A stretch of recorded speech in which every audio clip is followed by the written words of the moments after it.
Hello बच्चों, सभी का स्वागत है। अभी हम लोग आज जो है पी ब्लॉक एलिमेंट्स का सेकंड पार्ट पढ़ेंगे। पहले हम आपको पी ब्लॉक एलिमेंट्स का इंट्रोडक्शन और उसके जनरल ट्रेंड्स के बारे में बता चुके हैं और अभी हम क्या करेंगे, नाइट्रोजन फैमिली को हमको पढ़ना है। नाइट्रोजन फैमिली में मैं यहाँ पे आपको सबसे पहले से लिख चुकी हूँ कि नाइट्रोजन फैमिली में कौन कौन से एलिमेंट्स आते हैं। 15th ग्रुप में आती है नाइट्रोजन फैमिली और नाइट्रोजन फैमिली में आ रहा है नाइट्रोजन, इसके बाद फास्फोरस, इसके बाद आर्सेनिक, इसके बाद एंटीमनी, देन बिस्मथ। और इसको याद करने की मैंने आपको ट्रिक बता के दी थी लास्ट वीडियो में। तो सबसे पहले हम देखते हैं कि जितने भी एलिमेंट्स नाइट्रोजन फैमिली में आ रहे हैं तो ये एलिमेंट्स जो हैं इनमें से सबसे पहले नाइट्रोजन और फास्फोरस, नाइट्रोजन और फास्फोरस दोनों हैं नॉन मेटल्स। और आर्सेनिक एंड एंटीमनी के बारे में यदि हम बात करते हैं तो आर्सेनिक और एंटीमनी है आपके मेटेलॉइड्स, उपधातु। उपधातु जिसमें उपधातु किसे कहते हैं, जिनमें धातु और अधातु दोनों के प्रॉपर्टीज होती हैं। और लास्ट वाला एलिमेंट बिस्मथ, बिस्मथ जो है वो मेटल है।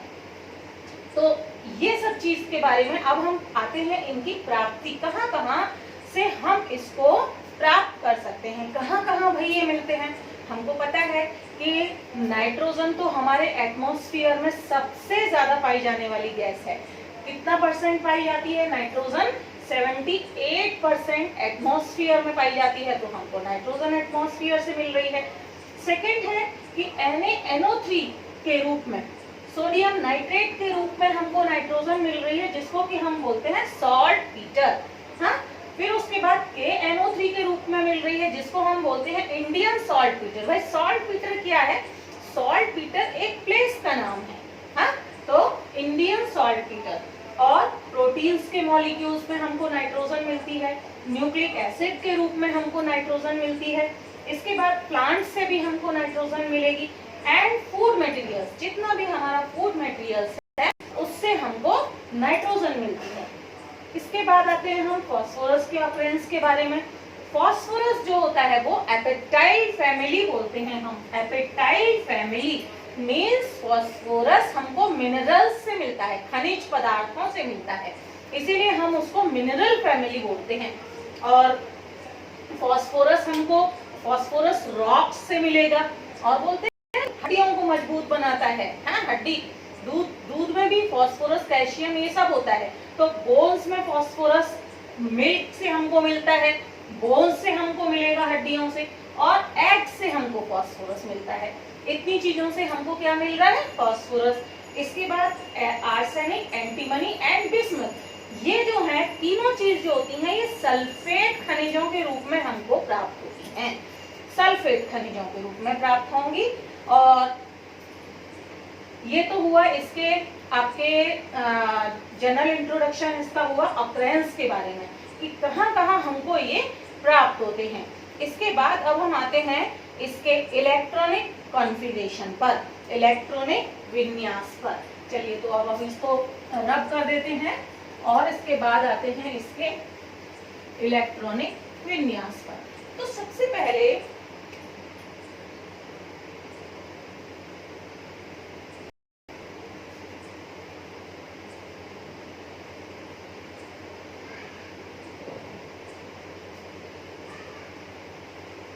इलेक्ट्रॉनिक कॉन्फ़िगरेशन पर, इसका जनरल इलेक्ट्रॉनिक कॉन्फ़िगरेशन जो आपको मैंने बताया था वो NS2Np3 टाइप का बताया था, NS2Np3 टाइप का बताया था जनरल इलेक्ट्रॉनिक कॉन्फ़िगरेशन जो होता है। तो सबसे पहले हम देखते हैं नाइट्रोजन का, जिसका एटॉमिक नंबर होता है 7।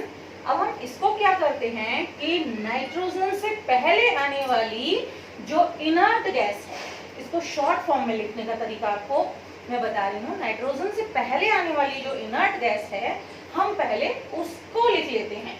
तो इस तरीके से हम ब्रैकेट में He लिख सकते हैं। हीलियम आती है और हीलियम का एटॉमिक नंबर 2 है, मतलब कि इसमें जो है हीलियम को हम यहाँ पर लिख देते हैं 2।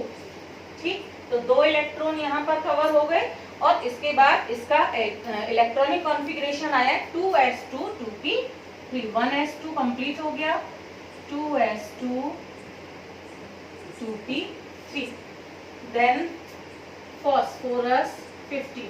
अब फास्फोरस 15 में फास्फोरस से पहले आने वाली जो अक्रिय गैस है, इनर्ट गैस है, वो कौन सी है? नियोन। नियोन आ गई। नियोन का एटॉमिक नंबर होता है 10, तो 10 इलेक्ट्रॉन यहीं पर कंज्यूम हो जाते हैं। और अब जो है इलेक्ट्रॉन जाएगा थर्ड क्लास में, तीसरी क्लास में जाएगा, तो 3s2 3p3, 3s2 3p3, then arsenic 33। अब आर्सेनिक से पहले आने वाली जो नोबल गैस है यहाँ पर आर्गन, आर्गन 18, आर्गन 18, तो 18 इलेक्ट्रॉन यहाँ पर कंज्यूम हो जाते हैं। और अब हमको ये देखना है कि तीसरी कक्षा में जो है d ऑर्बिटल भी आ जाता है, तो सबसे पहले हमको यहाँ पर d ऑर्बिटल को भी भरना है, 3d10, 3d10 को भी फिलअप करना है। अब हमने 3d10 को फिलअप किया, इसके बाद इलेक्ट्रॉन चौथे ऑर्बिटल में जाता है, चौथी क्लास में जाता है, तो 4s2 4p3, 4s2 4p3, then antimony sp51। अब एंटीमनी से पहले आने वाली जो इनर्ट गैस है वो हो गई आपकी क्रिप्टन।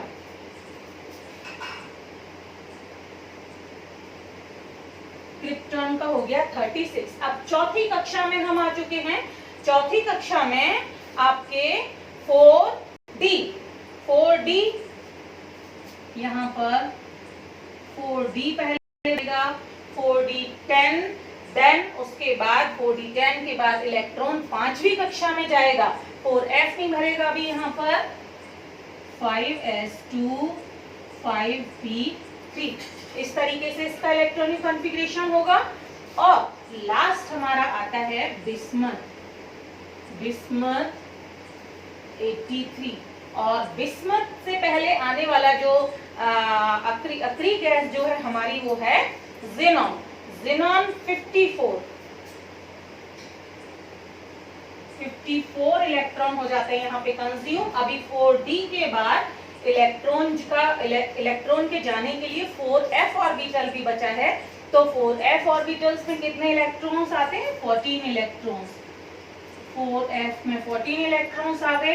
अब पांचवी कक्षा का d ऑर्बिटल भी बचा है, तो 5d10, 5d10, then 6s2 and 6p3। ये हुआ इनका इलेक्ट्रॉनिक कॉन्फ़िगरेशन, इलेक्ट्रॉनिक विन्यास। सभी का इलेक्ट्रॉनिक विन्यास जो है ns2 np3 टाइप का है,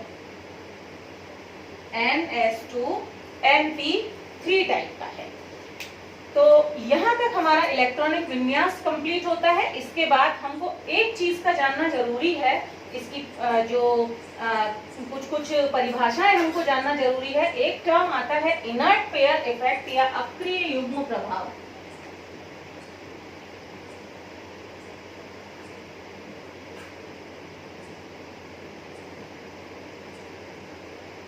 इसको बोलते हैं हम इंग्लिश में inert pair effect, inert pair effect. Inert pair effect आखिर होता क्या है? इसके लिए सबसे पहले इसमें एक टर्मिनोलॉजी और आती है, शील्डिंग पावर। शील्डिंग पावर, अब शील्ड का अर्थ होता है ढाल, बचाना। बहुत बड़ी बड़ी पहले जब युद्ध लड़ते थे तो ढाल हुआ करती थी, तो ढाल से हमें बचाव करना होता था, ढाल से हमको बचाव करना होता था। तो शील्डिंग पावर जो होती है, सबसे ज्यादा शील्डिंग पावर जो होती है वो होती है एस ऑर्बिटल की। एस ऑर्बिटल की सबसे ज्यादा शील्डिंग पावर, बचाव। अब किससे बचाव करना है ये मैं आपको बताऊंगी अभी। सबसे ज्यादा शील्डिंग पावर एस ऑर्बिटल की, उसके पश्चात पी ऑर्बिटल की, देन डी ऑर्बिटल की, इसके पश्चात एफ ऑर्बिटल की शील्डिंग पावर होती है। तो शील्डिंग पावर हम बोलते हैं कि इलेक्ट्रॉन को न्यूक्लियस के द्वारा अट्रैक्ट किया जाता है। न्यूक्लियस होता है पॉजिटिवली चार्ज और इलेक्ट्रॉन्स होते हैं नेगेटिवली चार्ज। तो वाहितम कोश के इलेक्ट्रॉन्स को और भी अंदर वाले कोश के सभी इलेक्ट्रॉन्स के न्यूक्लियस जो है एक अट्रैक्शन फोर्स लगाता है। तो उस अट्रैक्शन फोर्स को शील्ड करना, उस अट्रैक्शन फोर्स को रोकना, उसी को हम बोलते हैं शील्डिंग पावर। ये एस, पी, डी और एफ ऑर्बिटल उसी अट्रैक्शन फोर्स को आगे जाने से रोकते हैं, उसी को हम बोलते हैं शील्डिंग पावर। और जो है हमने आपको बताया कि डी और एफ इलेक्ट्रॉन की शील्डिंग पावर होती है बहुत कम। तो अब आते हैं इसके इनर्ट पेयर इफेक्ट पे, जो कि हमको पढ़ना है इनर्ट पेयर इफेक्ट। तो देखिए इनर्ट पेयर इफेक्ट हम किसको बोल रहे हैं कि जो ये एस कक्षक है, इस एस कक्षक में है 2 इलेक्ट्रॉन। मैं यहाँ अलग से लिख देती हूँ 2s2 and 2p3। तो इसमें इसके पहले कोई भी d ऑर्बिटल नहीं है, यहाँ पर भी कोई भी d ऑर्बिटल नहीं है तीसरी कक्षा में। तो 3s, यहाँ पे है 2s। तो s कक्षक के जो इलेक्ट्रॉन्स हैं उनको अनपेयर, ये अनपेयर नहीं होते हैं, और अनपेयर नहीं होते हैं तो ये इधर जंप करके नहीं आएंगे p कक्षक में। p कक्षक में यहाँ पर 3 इलेक्ट्रॉन्स हैं, और जब तक ये अनपेयर्ड नहीं होंगे तब तक ये बॉन्डिंग में पार्टिसिपेट नहीं करेंगे, और बॉन्डिंग में पार्टिसिपेट नहीं करेंगे तो ये इनर्ट कहलाएंगे। अब देखिए यहाँ पे इस जगह पर हम आते हैं 2s2 2p3 3s2 3p3, d orbital कहाँ पे है? यहाँ तक तो ये जो है बॉन्डिंग में पार्टिसिपेट कर सकते हैं। तो चलिए अक्रिय युग्म प्रभाव यहाँ पे कम हुआ। लेकिन जब ये 3d ऑर्बिटल आता है तो 3d ऑर्बिटल d कक्षक की शील्डिंग पावर होती है बहुत कम। d कक्षक की शील्डिंग कम होने की वजह से न्यूक्लियस का चार्ज इस तक आ जाता है। हाँ, न्यूक्लियस का चार्ज जो आ जाता है वो इस तक आ जाता है, और एस कक्षक के इलेक्ट्रॉन पे आने की वजह से न्यूक्लियस उनको अपनी तरफ अट्रैक्ट कर लेता है। एक छोटे से डायग्राम के थ्रू आपको बता देते हैं। सपोज ये है, तो तीसरी कक्षा में ये इलेक्ट्रॉन्स हैं, और जो तीसरी कक्षा के इलेक्ट्रॉन्स, इसमें d ऑर्बिटल है और यहाँ पर ये 4s2 एंड 4p3 इस तरीके से है।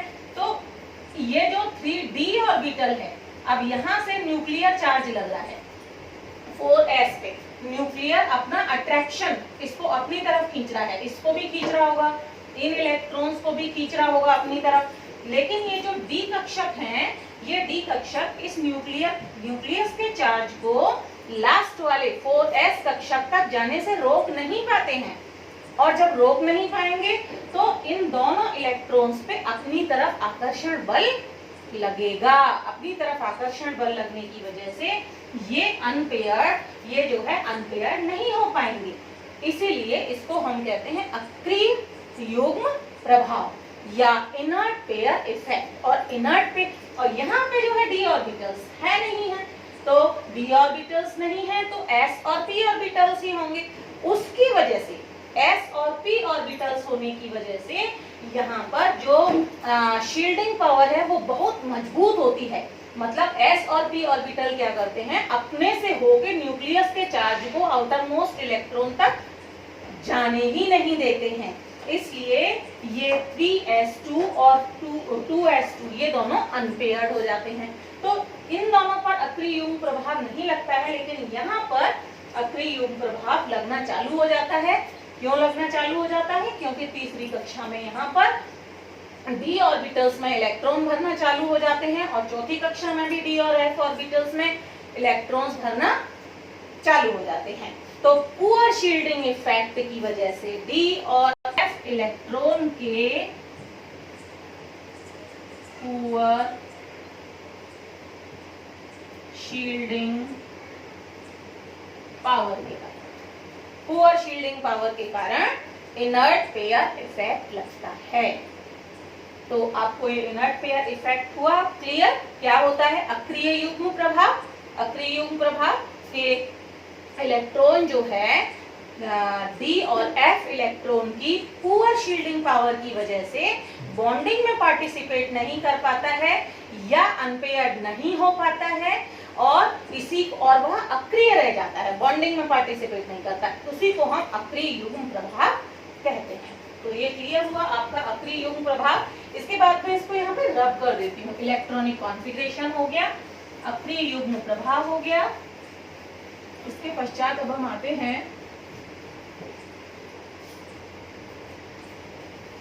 रेडियाई पर, त्रिज्या। त्रिज्या पे आते हैं तो हम नीचे नीचे नीचे चले जाते हैं। इसमें वर्ग में ऊपर से नीचे की तरफ जाने पर जो शेल्स हैं उनकी संख्या बढ़ती जाती है या ऑर्बिट्स की संख्या बढ़ती जाती है, और संख्या बढ़ने के कारण सबसे पहली बात कि जो साइज है वो इंक्रीज होता जाता है। लेकिन अभी आपको इलेक्ट्रॉनिक कॉन्फ़िगरेशन में बताया कि आर्सेनिक और एंटीमनी में डी और एफ डी ऑर्बिटल्स में इलेक्ट्रॉन्स भरना चालू हो जाते हैं, और डी इसमें आर्सेनिक और एंटीमनी दोनों में डी ऑर्बिटल्स में इलेक्ट्रॉन फिलिंग स्टार्ट हो जाती है, इलेक्ट्रॉन फिलिंग चालू हो जाती है।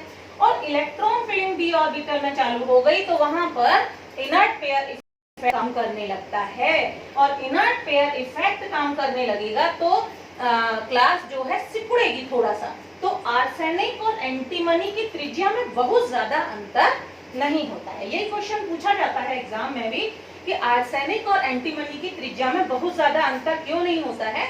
वो होता है अक्रिय युग्म प्रभाव के कारण, क्योंकि वहां पर डी और एफ ऑर्बिटल्स, डी ऑर्बिटल्स में इलेक्ट्रॉन भरना चालू हो जाते हैं, इसलिए इसमें इनर्ट पेयर इफेक्ट लगता है और वहां पर बहुत त्रिज्या जो है इंक्रीज तो होगी लेकिन बहुत ज्यादा इंक्रीज नहीं होगी। नेक्स्ट पॉइंट हम आते हैं आयनन ऊर्जा। आयनन ऊर्जा या इंग्लिश में इसको बोलते हैं आयोनाइजेशन एंथैल्पी। अब आयोनाइजेशन एंथैल्पी किसको बोल रहे हैं हम? तो किसी भी कोई भी एटम है ना, आइसोलेटेड होना चाहिए। एक तो वो एटम मींस विलगित होना चाहिए और उसका जो फॉर्म है वो गैसियस फॉर्म होना चाहिए। तो आइसोलेटेड, विलगित और गैसीय परमाणु के सबसे बाहर वाले कोश से, सबसे बाहर वाले कक्षा से, ये यहाँ से, ये तो आपका न्यूक्लियस है, यहाँ से इलेक्ट्रॉन को निकालना है हमको। और चूंकि आपको पता है कि इस पर तो न्यूक्लियस की तरफ अट्रैक्टिव फोर्स लगा हुआ होता है, तो जितना छोटा साइज होगा उतना ही ज्यादा अट्रैक्टिव फोर्स लगा हुआ होगा न्यूक्लियस की तरफ। तो जितना छोटा साइज होगा उतना ही इलेक्ट्रॉन को निकालना बड़ा मुश्किल सा हो जाता है।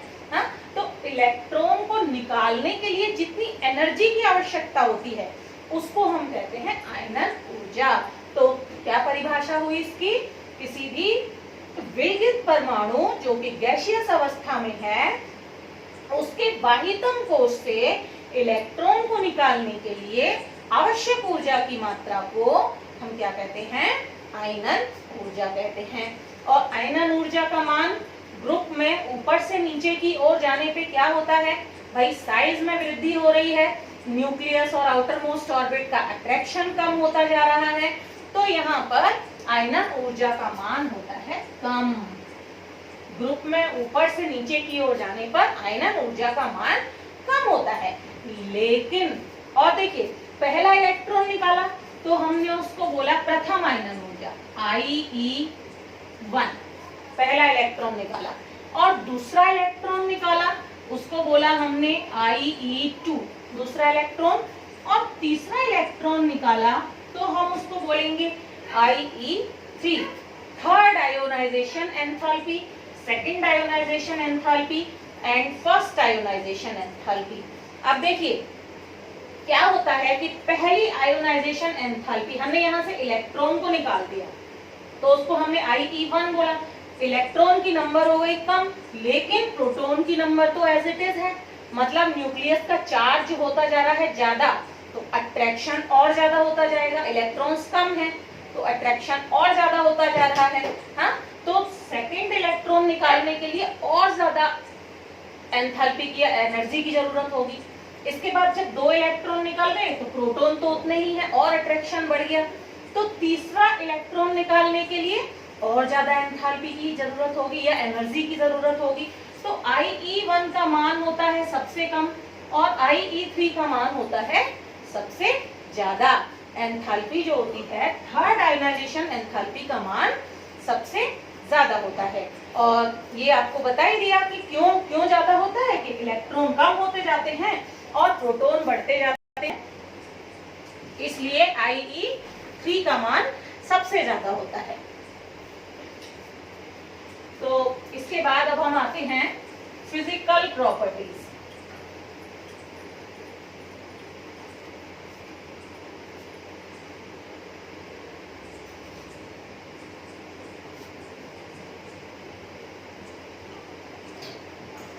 फिजिकल प्रॉपर्टीज, भौतिक, इसकी भौतिक गुण, तो भौतिक गुण बहुत ज्यादा नहीं है, आपको मेन भौतिक गुणों के बारे में हम आपको बता दे रहे हैं। पहले भौतिक गुण तो आपको वहां लिख ही दिए हैं कि नाइट्रोजन और फास्फोरस है non metals, then arsenic antimony है उपधातु या मेटेलॉइड्स, और बिस्मथ है मेटल। और हमने आपको बताया था कि साइज जो है, साइज में वृद्धि होती जा रही है, और यहाँ पर पहले नॉन मेटल, फिर मेटेलॉइड्स, फिर मेटल, तो जनरली यदि हम बोलना चाहें तो मेटेलिक प्रॉपर्टी जो है वो बढ़ती जा रही है। और मेटेलिक प्रॉपर्टी बढ़ते जाने की वजह से बॉइलिंग पॉइंट जो है ऊपर से नीचे जाने पर इंक्रीज होता है, बढ़ता जाता है। और यदि मेल्टिंग पॉइंट की बात करें तो मेल्टिंग पॉइंट क्या होता है कि आर्सेनिक तक, भाई आर्सेनिक तक साइज बड़ा हुआ है, हाँ, तो मेल्टिंग पॉइंट आर्सेनिक तक तो बढ़ेगा, अप टू आर्सेनिक, ये जो है बढ़ेगा। लेकिन आपको बताया था कि इनर्ट पेयर की वजह से आर्सेनिक और एंटीमनी का साइज जो होता है वो बहुत ज्यादा अंतर नहीं होता। मींस वहां पर क्या होता है, इलेक्ट्रॉन जो है बॉन्डिंग में भाग नहीं लेते हैं, और जब इलेक्ट्रॉन बॉन्डिंग में भाग नहीं ले रहे हैं या बॉन्डिंग में बहुत कम भाग ले रहे हैं, तो यहाँ पर इनका मेल्टिंग पॉइंट भी कम हो जाता है। तो आर्सेनिक से जब हम नीचे जा रहे हैं तो यहाँ पर इनका मेल्टिंग पॉइंट जो है कम होता जाएगा। मेल्टिंग पॉइंट आर्सेनिक के बाद जो है कम होता जाएगा, AS के बाद एंटीमनी का। जितने भी नाइट्रोजन फैमिली के एलिमेंट्स हैं, यदि मैं नाइट्रोजन को छोड़ दूं, नाइट्रोजन को आप छोड़ दीजिए, बाकी सारे जो 15th ग्रुप एलिमेंट है सभी अपरूपता प्रदर्शित करते हैं। अपरूपता, एलोट्रॉपी। अब भाई एलोट्रॉपी क्या होती है? एलोट्रॉपी होती है कि ऐसे तत्व जो कि अलग अलग फिजिकल फॉर्म में पाए जाते हैं, अलग अलग फिजिकल फॉर्म में, भौतिक अवस्थाओं में पाए जाते हैं, उनकी फिजिकल फॉर्म अलग अलग होती है, उसको हम एलोट्रॉप्स कहते हैं। जैसे कार्बन के हमने एलोट्रॉप्स पढ़ रखे थे, ग्रेफाइट है, डायमंड है, एक और होता है फुलरिन, तो ये सब जो है इसके एलोट्रॉप्स होते हैं। तो ये थी इसकी कुछ फिजिकल प्रॉपर्टीज। इसके बाद अब हम आते हैं केमिकल प्रॉपर्टीज पर।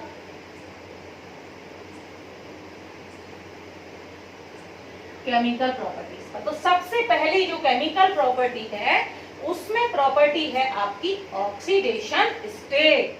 ये बच्चों को बहुत कंफ्यूज करती है,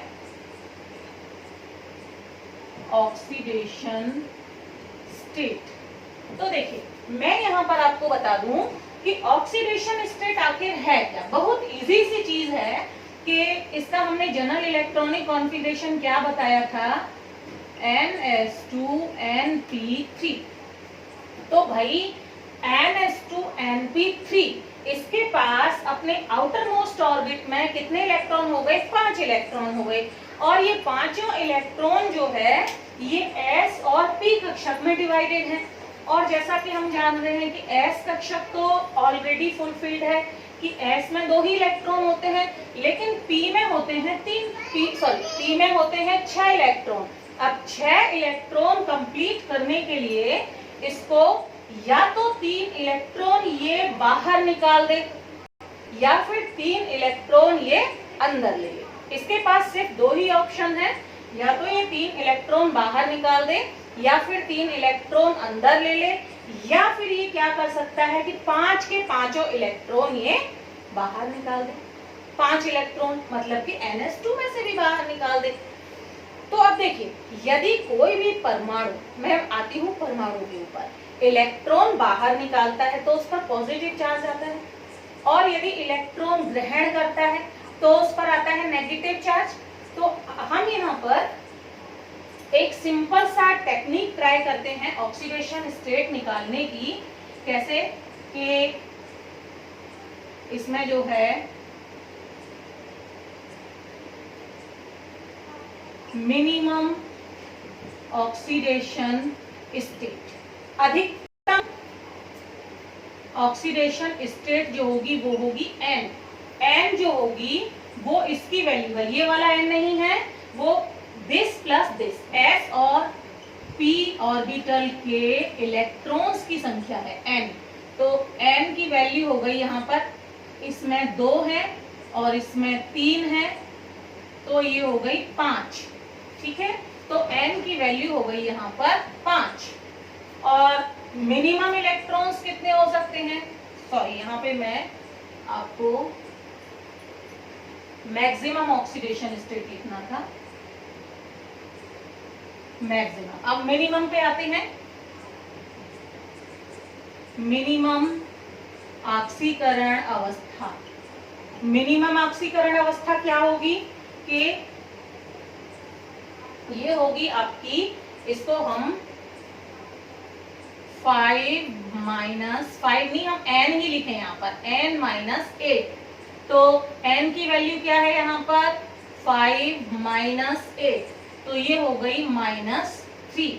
ठीक है, तो +5 से लेके यहाँ पे हो सकती है +5 से लेके -3 तक।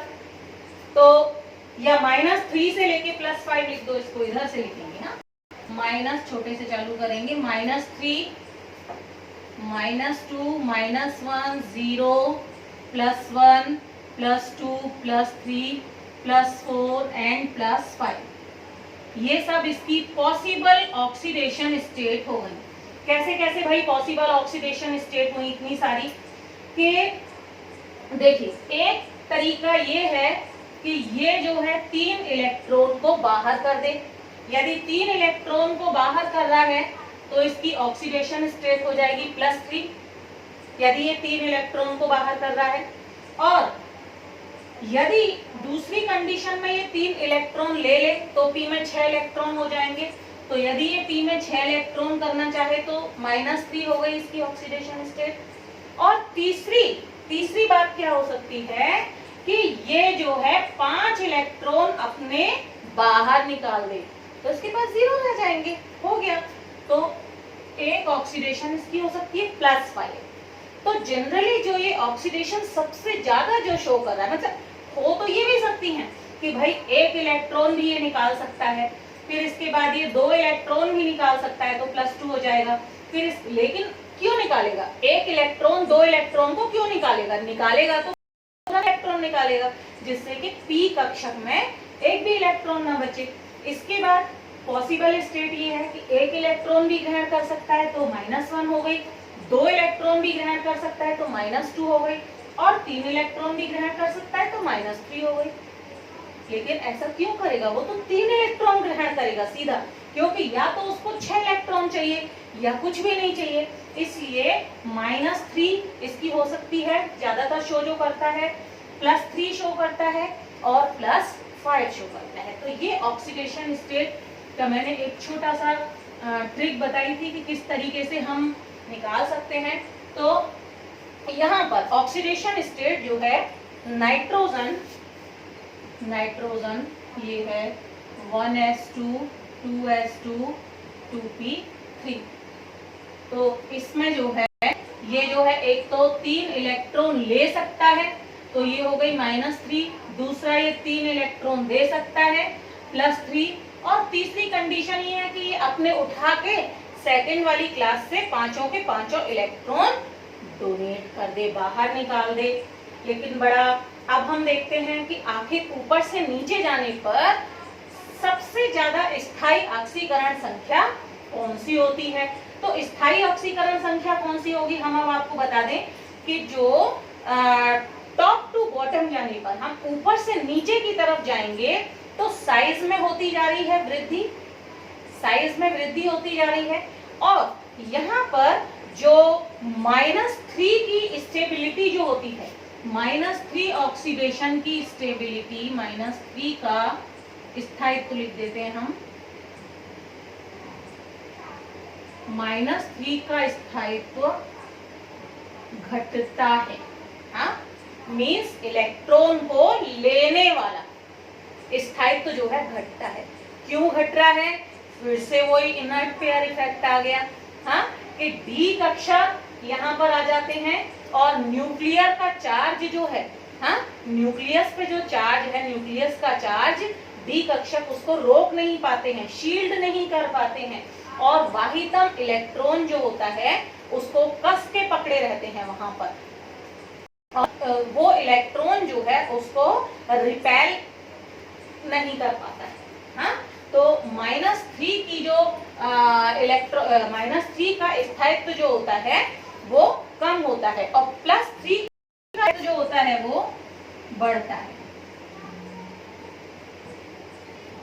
टॉप टू बॉटम जाने पर। टॉप टू बॉटम जाने पर, टॉप टू बॉटम जा रहे हैं, यहाँ पर साइज में हो रही है वृद्धि, और टॉप टू बॉटम जाने पर जो डी कक्षक है, डी कक्षक शील्डिंग इफेक्ट कम हो रहा है, डी कक्षक और एफ कक्षक का शील्डिंग इफेक्ट कम होता है, और शील्डिंग इफेक्ट कम होने की वजह से न्यूक्लियर का चार्ज ज्यादा लग रहा है। और यहाँ पर देखिए, हम यहाँ समझा देते हैं आपको, +3 मतलब न्यूक्लियस को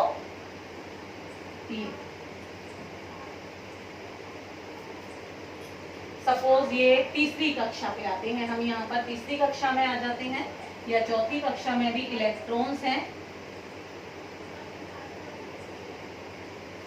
तो न्यूक्लियस जो है अपना चार्ज जैसे जैसे संख्या बढ़ती जा रही है, क्लासेस की संख्या बढ़ती जा रही है, वैसे वैसे न्यूक्लियस का चार्ज भी यहाँ पर डिस्टेंस कम होती जा रही है, न्यूक्लियस का चार्ज कम होता जा रहा है, और इलेक्ट्रॉन को बाहर निकालना थोड़ा सा आसान होता जा रहा है। तो अगर इलेक्ट्रॉन बाहर निकलेंगे, ये 3 इलेक्ट्रॉन यदि ये डोनेट करेगा तो +3 ऑक्सीडेशन स्टेट शो करता है, और +5 ऑक्सीडेशन स्टेट तो एकदम से शो नहीं कर सकता है। नीचे की तरफ जाने पर +5 ऑक्सीडेशन स्टेट बहुत बहुत रेयर कंडीशन में कभी शो कर दिया तो कर दिया, वरना इम्पॉसिबल होता है। बिस्मथ तक, आर्सेनिक एंटीमनी बिस्मथ पर ये डिक्रीज ही लिख देते हैं इसे, ये इनर्ट पेयर इफेक्ट के कारण, इनर्ट पेयर इफेक्ट के कारण।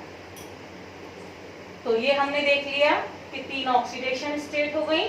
तीनों ऑक्सीडेशन स्टेट -3 का स्थायित्व जो है घट रहा है। क्यों घट रहा है? साइज में आ रही है कमी, और साइज में हो रही है वृद्धि, और साइज में वृद्धि होने के कारण इसका और आउटर मोस्ट शेल का जो डिस्टेंस है वो है बढ़ रही है, और बढ़ने के कारण इसका अट्रैक्शन हो जा रहा है थोड़ा कम। अट्रैक्शन कम होने की वजह से इलेक्ट्रॉन्स को न्यूक्लियस अट्रैक्ट नहीं कर पा रहा है, बाहर के इलेक्ट्रॉन को, बाहर के को अट्रैक्ट नहीं कर पा रहा, अपने अंदर वालों को तो कर रहा है लेकिन बाहर के को नहीं कर पा रहा है। और +3 का इसलिए बढ़ रहा है, +3 की जो स्थायित्व है इसलिए बढ़ता है कि जब ये न्यूक्लियस का चार्ज ही कम हो जा रहा है, अट्रैक्शन ही कम हो जा रहा है, तो इसको बाहर निकलना हो जाता है आसान। तो ये हो गई इसकी ऑक्सीडेशन स्टेट इनकी। देन इसके बाद हम एक छोटे से पॉइंट पे आते हैं जो क्वेश्चन पूछा जाता है कि नाइट्रोजन जो है फॉस्फोरस PCl5 बनाता है लेकिन NCl5 नहीं बनाता है। PCl5 बनता है लेकिन NCl5 नहीं बनता है। तो नाइट्रोजन कभी भी जो 5 बॉन्ड नहीं बना सकता, नाइट्रोजन सिर्फ 4 बॉन्ड ही बनाता है। हाँ, नाइट्रोजन की कोवेलेंसी जो होती है मैक्सिमम 4 होती है।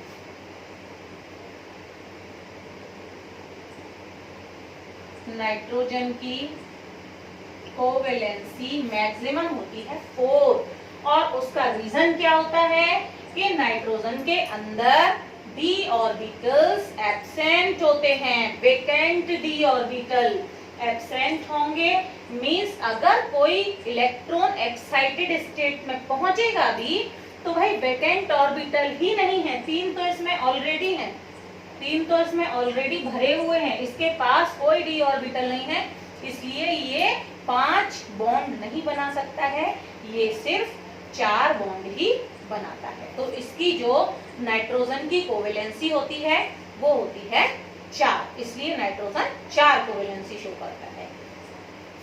नेक्स्ट इसका जो टॉपिक आता है वो है नाइट्रोजन का अपसामान्य व्यवहार। नाइट्रोजन का अपसामान्य व्यवहार, एनोमलस बिहेवियर ऑफ नाइट्रोजन। देखिए जितने भी पी ब्लॉक एलिमेंट्स हैं उसके फर्स्ट एलिमेंट्स जो होते हैं वो सभी अपसामान्य व्यवहार शो करते हैं। क्यों शो करते हैं? सबसे पहला रीजन तो ये है कि छोटा साइज होता है अपने ग्रुप में, स्मॉलेस्ट साइज होता है अपने ग्रुप का, स्मॉलेस्ट साइज होगा। और अगर स्मॉलेस्ट साइज है तो छोटा है, छोटा सा, न्यूक्लियर की पावर बहुत ज्यादा है छोटू से की, तो वो बाहर से इलेक्ट्रॉन भी आकर्षित कर लेगा। तो इसकी इलेक्ट्रोनेगेटिविटी जो होती है,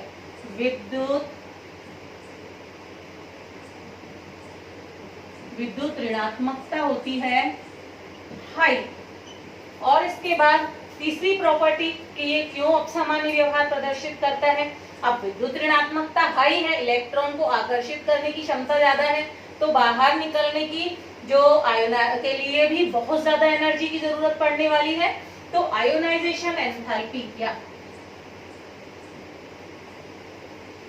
आयोनाइजेशन एनर्जी भी यहाँ पर होगी हाई, आयोनाइजेशन एनर्जी भी हाई होती है। हाँ, और तीसरा इसमें जो है चौथा पॉइंट, इसमें d और f ऑर्बिटल नहीं होते हैं, तो absence of d and f orbitals. Then पांचवी प्रॉपर्टी पर आते हैं कि इसमें हमको पता है कि नाइट्रोजन और नाइट्रोजन के बीच में ट्रिपल बॉन्ड होता है, और ट्रिपल बॉन्ड में एक होता है सिग्मा बॉन्ड और 2 होते हैं पाई बॉन्ड। तो इनमें पी पाई बॉन्ड बनते हैं। तो ये 5 पॉइंट है जिसमें कि हम नाइट्रोजन के अपसामान्य गुणों का वर्णन करते हैं, नाइट्रोजन के अपसामान्य गुणों का वर्णन करते हैं। इसके बाद जो हम पढ़ेंगे वो पढ़ेंगे नाइट्रोजन की केमिकल प्रॉपर्टीज, किस तरीके से हाइड्रोजन के साथ ये बॉन्डिंग करता है या कौन से कंपाउंड्स बनाता है नेक्स्ट वीडियो में। और इसके बाद ऑक्सीजन से इसकी केमिकल प्रॉपर्टीज के बारे में पढ़ेंगे। तो ये नाइट्रोजन आपका हो जाएगा कंप्लीट। आशा करती हूँ आप लोगों को इसमें कोई प्रॉब्लम नहीं हुई होगी, समझ में आ गया है। Thank you very much.